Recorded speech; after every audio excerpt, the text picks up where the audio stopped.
gonna do this one more time. Hopefully I got enough data to get this done. Aloha YouTube, this is your boy Crypto Roots, and I'm having desayuno on La Playa. And yeah, with so much game. So I want to say shout out to my new subscribers. I really do appreciate it.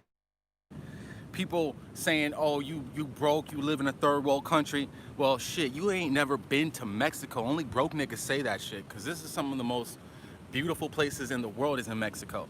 Some of the most rarest gems on earth are in Mexico, bro. So don't hate on me for making one of the best decisions in my life.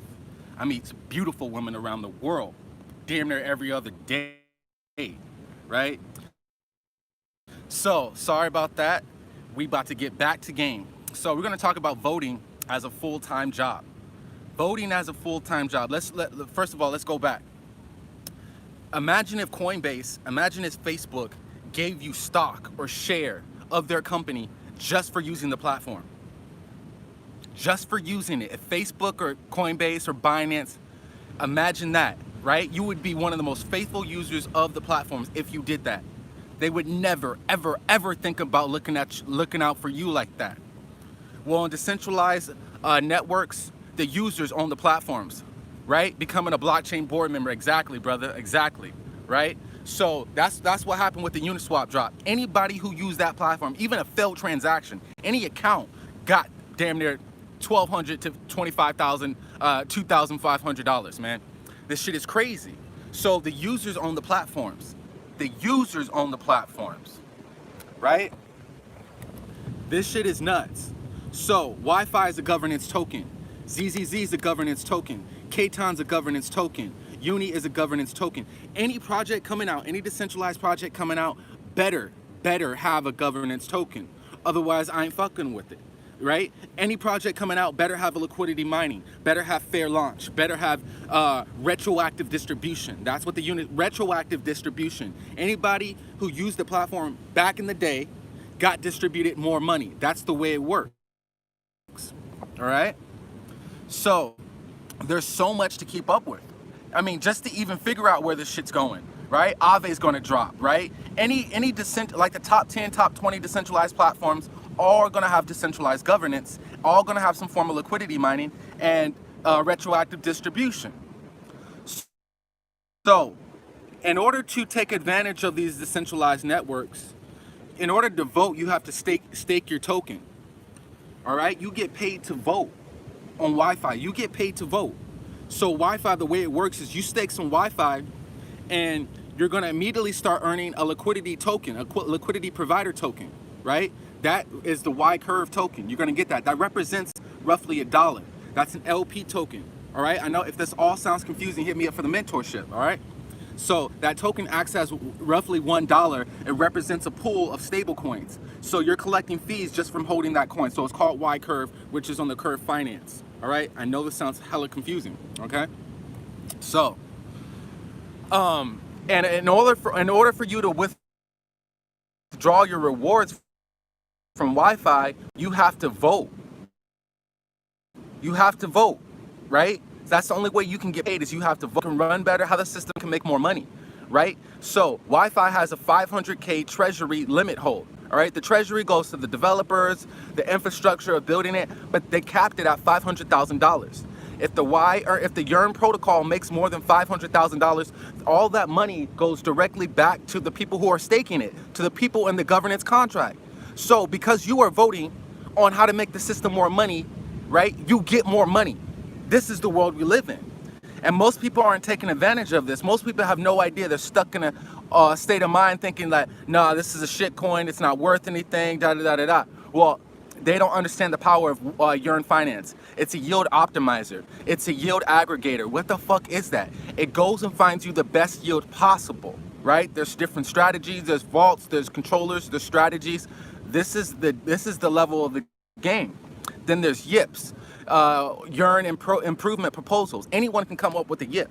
You can create a proposal. Now you got to stake a certain amount of coins to create a proposal, or every blockchain's different. Every blockchain's different.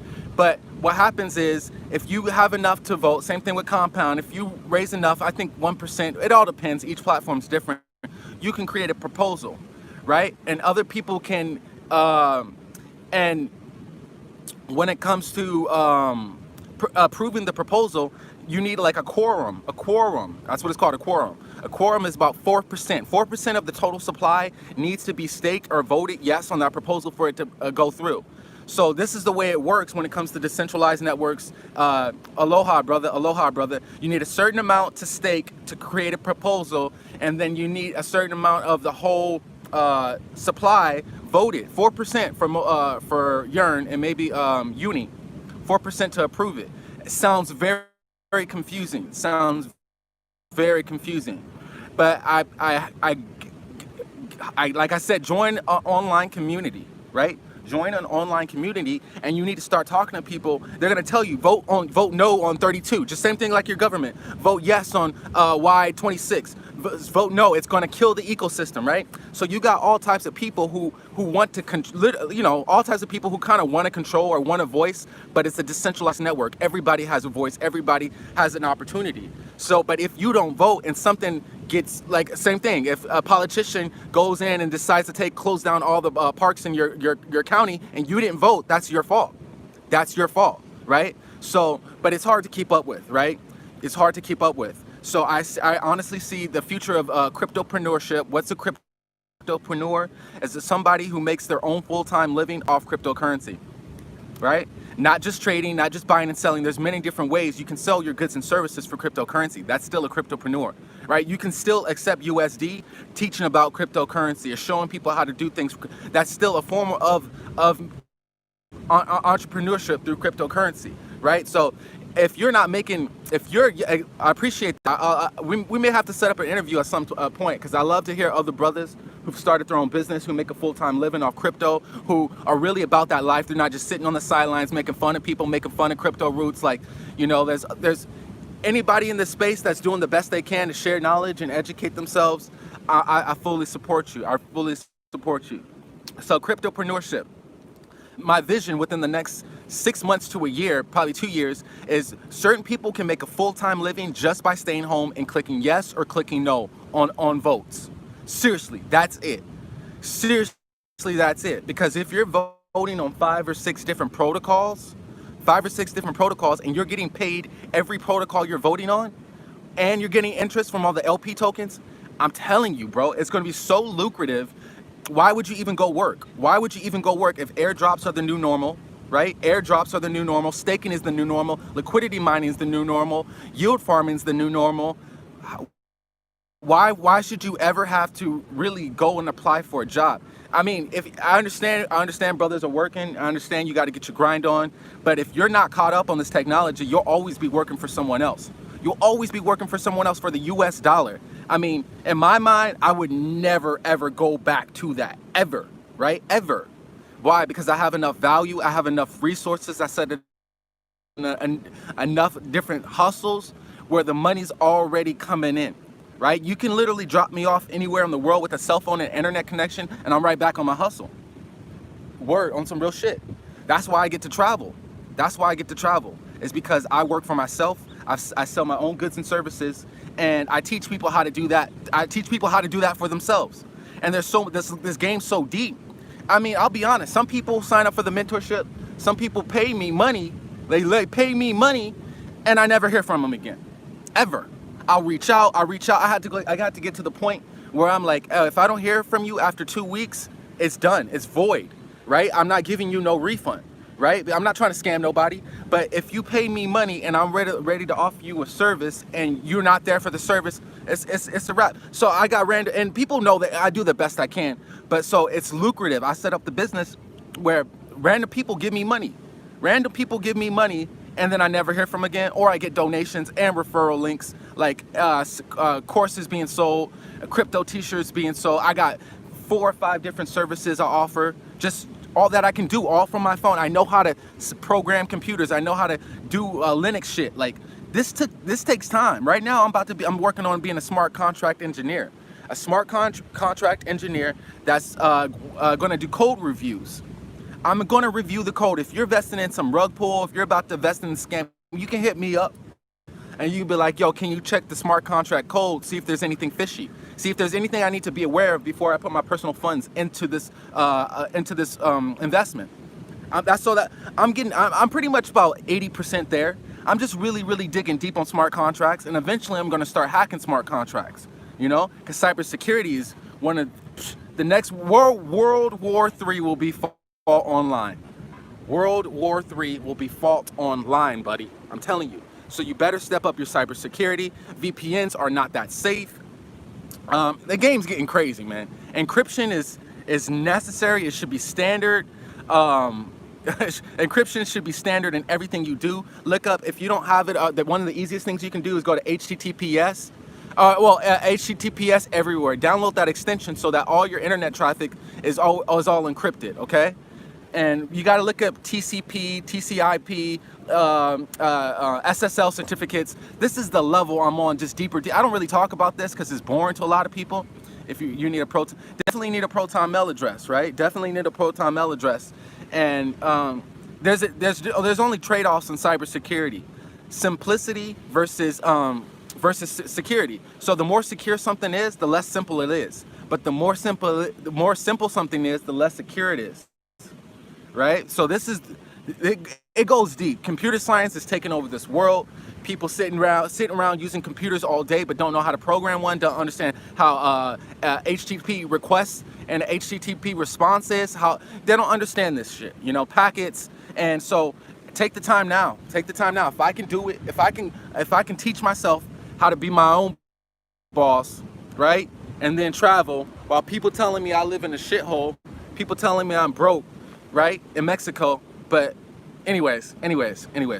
So back to what I was saying, voting as a full-time job. Now, if you don't have the time, or if you're not interested in voting, because you got to know about tokenomics, you got to know about economics, you got to know about finances, and you're dealing with some of the most intelligent, brightest minds in the world. When it comes to voting in decentralized autonomous organizations, you're dealing with scientists, you're dealing with engineers, you're dealing with programmers who want the best for the system, you're dealing with front-end web designers, right? And everybody wants their voice heard on decentralized, and that's the beautiful part.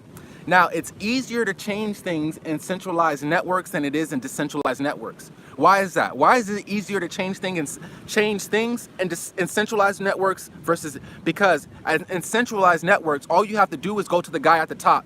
Go to Jeff Bezos, go to fucking Bill Gates, go to Donald Trump and be like, yo, yes or no. And all it takes is yes or no, and everything below it changes, right? Decentralized autonomous organizations don't work that way. If somebody wants to change something, you better have, it's called overwhelming consensus. Overwhelming consensus. You better have the majority of people saying yes, otherwise that shit ain't gonna pass, right? So how does one person anonymously convince everybody else in that organization around the world anonymously that this should be done? It's gonna take a lot of effort, bro. It's gonna take a lot of effort. You better come with your shit straight. You better present all your facts, why I think this should be voted in, why I don't think this should be voted in. And if your shit doesn't get voted in, you better not get emotional about it. You better not get emotional. Even Andre has to vote. The creator of Wi-Fi has to vote on things in Wi-Fi, and there's things coming up he does not support at all. With his own project, no, I do not support that. But he has to accept the fact that he gave up control and that this is a community project. And it doesn't matter what he says anymore. The creator of Wi-Fi has to accept it doesn't matter what he says anymore when it comes to his own project. This is the reality of it, right? And decentralized autonomous networks. So I really feel at a certain point, a person can sit there and make a decent passive income to even full-time income, voting, staking, and yield farming, and being airdropped all these different governance coins and proposals, right? And if you don't have the time, you can delegate your vote. You can delegate that. It's called delegated proof of stake, right? That means I don't feel like voting, or I don't have the time, or whatever it may be, but I'm going to give my vote to Crypto Roots. I'm going to give my vote to Crypto Roots because I feel Crypto Roots is on top of it. I feel he knows, he's aware he's going to make the best decision possible for the ecosystem. So you can take your vote and give it to someone else. That you'll make a little less money, but in the end, that person that you trusted to vote, and this is all trackable on the blockchain. You can track a person's vote. Voting is the new money. I don't know how else to say it, but voting is the new money. Governance tokens are the money. And we're going to see a whole new industry emerge. We're going to see new different jobs emerge. Believe me, if you don't think Ave's about to pop off, you're sleeping on the game. You're sleeping on the game if you don't think Aave governance token is about to take over the whole, is next to Uniswap and YFinance, Aave all day, really. So be prepared for what's coming. Hit me up for the mentorship, man. And you can make a full-time living online. Everyone should have something for sale. Everyone should have something for sale online in 2020. Everyone, right? And there really should be no excuses at this point. Etsy, eBay, there's all, look at OpenSea, go to OpenSea. There's all different types of centralized and decentralized platforms. Take advantage of both if you can. Navigate towards decentralized platforms because they are the future. Non-fungible tokens are the future. You don't even know how crazy this game is about to get right now. As things are just heating up, the market is down, gas is cheap, and it's time to make some investments. It's time, once the noise is over, it's time to jump in the game and make some smart investments because you waited, you had the patience, you stacked your bread, gas is cheap, Wi-Fi is down, down in the 20 Gs. Like this is the time to get and make some good investments. But if you spent all your bread, in the last few months and now you can't take advantage, this is a lesson to learn. Why pay high gas prices on high prices? Why not pay cheap gas prices on cheaper prices? If you got the patience, like I do, you can really play this game easily, right? It's the FOMO and the greed that kills people, right? Anyway, voting, it will be a full-time job. I know I'll be doing all types of full-time jobs because I don't stop my crypto hustle. But hit me up for the mentorship. Check out everything. Just pay attention to the game. Don't sleep on it. And I'm telling you, you'll be able to make some money sooner or later. Keep your head up. Much love. Peace.